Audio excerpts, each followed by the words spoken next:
दौनी गांव में हरिया और कमला दो पति पत्नी रहा करते थे। वे दोनों ही धार्मिक स्वभाव के लोग थे। उनकी शादी को 4 से 5 साल हो गए थे, पर उन्हें भगवान ने अभी तक कोई संतान नहीं दी थी। एक दिन की बात है, दोनों सुबह उठते हैं और स्नान ध्यान करके मंदिर की ओर चल पड़ते हैं। दर्शन करने के बाद वो जैसे ही घर के लिए लौट रहे थे, उन्हें रास्ते में एक रोती हुई गाय मिलती है। हरिया और कमला उसे देखकर बहुत उदास होते हैं। आसपास के लोगों से उस गाय के दुखी होने का कारण पूछते हैं, जिस पर वहां के लोग बताते हैं, एक शराबी की गलती के कारण उस गाय का बच्चा और मालिक दोनों मर गए। ये सुन हरिया और कमला की आंखों में आंसू आ जाते हैं और वो उस गाय को अपने साथ ले आते हैं। सुनिए जी, हम अपनी गाय का नाम क्या रखेंगे? सुरैया कैसा है भाग्यवान। वाह, बहुत सुंदर नाम है। सुंदर कैसे नहीं होगा भाग्यवान, भगवान का दिया प्रसाद जो है। लेकिन दुख इस बात का है कि बेचारी सुरैया का बच्चा हादसे में खत्म हो गया। हाँ जी, भगवान ने सुरैया का बच्चा होने के बाद भी उसे अकेला कर दिया और हमें आज तक बच्चे से वंचित रखा। सच ही कहा है किसी ने, किसी के भाग्य में क्या लिखा है ये कोई नहीं जानता। दिन महीने बीतते हैं, हरिया और कमला दोनों मिलकर सुरैया की खूब सेवा करते हैं, जिससे उन पर भगवान की कृपा होती है और कमला गर्भवती हो जाती है। देखा भाग्यवान, सुरैया हमारे लिए कितनी भाग्यशाली है। उसकी सेवा करने मात्र से ही हमें सबसे बड़े सुख की प्राप्ति होने वाली है। हाँ जी, सच में हमारी सुरैया बड़ी भाग्यशाली है। कुछ महीने बाद दोनों को एक बहुत ही सुंदर बेटा पैदा होता है, जिसका नाम वो दोनों श्याम रखते हैं। समय के साथ साथ श्याम की भी उम्र बढ़ती है और उसकी शादी हो जाती है।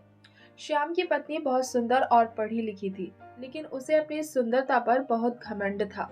वो ना तो अपने सास ससुर की सेवा करती थी और ना ही सुरैया की। श्याम के माता पिता अब बूढ़े हो चले थे, जिसके कारण वो ठीक से चल भी नहीं पाते थे।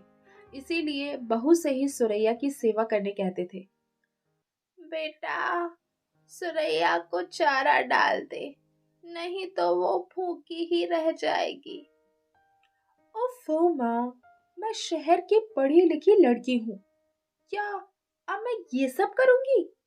और ये गाय जो ना ही बच्चे दे सकती है और ना ही दूध, तो हम इसको क्यों फ्री में खिला रहे हैं? अगर आपको जानवर पालने का इतना ही शौक है ना, तो कुत्ता पाल लो। वो हमारे स्टेटस से मैच भी करेगा और घर की देखभाल भी करेगा। कोमल की ये बातें सुन सुरैया दुखी हो जाती है।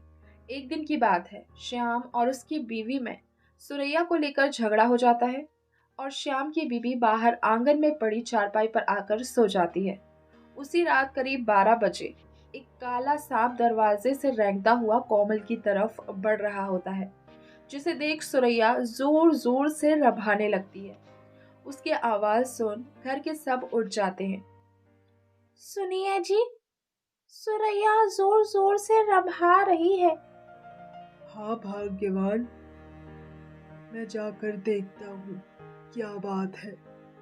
श्याम की नींद भी खुल जाती है। सुरैया की आवाज सुन कोमल तिनमिनाते हुए उठती है और आसपास डंडा देखने लगती है और कहती है, रुक जा, आज तो तेरी खैर नहीं। तेरी वजह से मैं चैन से सो तक नहीं सकती। जैसे ही कोमल डंडा लेकर सुरैया की ओर बढ़ती है, उसके सामने काला नाग फन फैलाकर उसे डसने खड़ा हो जाता है वाला होता है। सुरैया उसके आगे आकर खड़ी हो जाती है, जिससे सांप सुरैया को डस लेता है। ये सब घर के सभी लोग देख रहे थे। वो सब सुरैया की ओर दौड़ते हुए आते हैं, जिससे सांप वहां से भाग जाता है, लेकिन सुरैया बेहोश होकर गिर जाती है। कुछ ही देर बाद सुरैया की मौत हो जाती है। हे भगवान, ये मेरे से क्या हो गया? सुरैया, सुरैया उठ जा सुरैया। तूने मेरी जान बचाने के लिए खुद की जान खतरे में डाल दी। तेरा ये कर्ज मैं कैसे चुकाऊंगी सुरैया? बेटा, अब सुरैया हमारे बीच नहीं रही। हाँ माँ जी, आप सही कहा करती थी। सुरैया सिर्फ एक गाय नहीं बल्कि हमारी माँ भी थी, जिसने अपने बच्चों की रक्षा के लिए अपनी जान दे दी। दोस्तों, गाय सबसे पवित्र और सीधा पशु है। इसे हम अपनी माँ यूं ही नहीं कहते, लेकिन आज हमारी गौ माता को पहले जैसे सम्मान नहीं मिल पा रहा है, क्योंकि हमारी आज की सोसाइटी में हाई एजुकेटेड लोगों की मानसिकता सिर्फ इतनी रह गई है कि वो इसे अब सिर्फ एक जानवर समझता है। मेरी आप सबसे हाथ जोड़कर विनती है, हमारी गौ माता को सिर्फ गाय कहकर संबोधित ना करें, बल्कि गौ माता कहकर हमारी संस्कृति को सबूर फैलाएं, ताकि कोई भी अपनी माँ को दर्द देने से पहले 10 बार सोचे और आपसे गौ माता के लिए जितनी सेवा होती है उतनी ज़रूर करें। चलिए, खुश रहिए, स्वस्थ रहिए। जल्द मिलते हैं नई कहानी के साथ। वीडियो अच्छी लगी हो तो लाइक करें और कमेंट में जय गौ माता ज़रूर लिखें। चैनल पर नए हैं तो आपके अपने चैनल को जाने पीर पराई को सब्सक्राइब ज़रूर करें और हमारी फैमिली का हिस्सा ज़रूर बने। जय हिंद, जय गौ माता।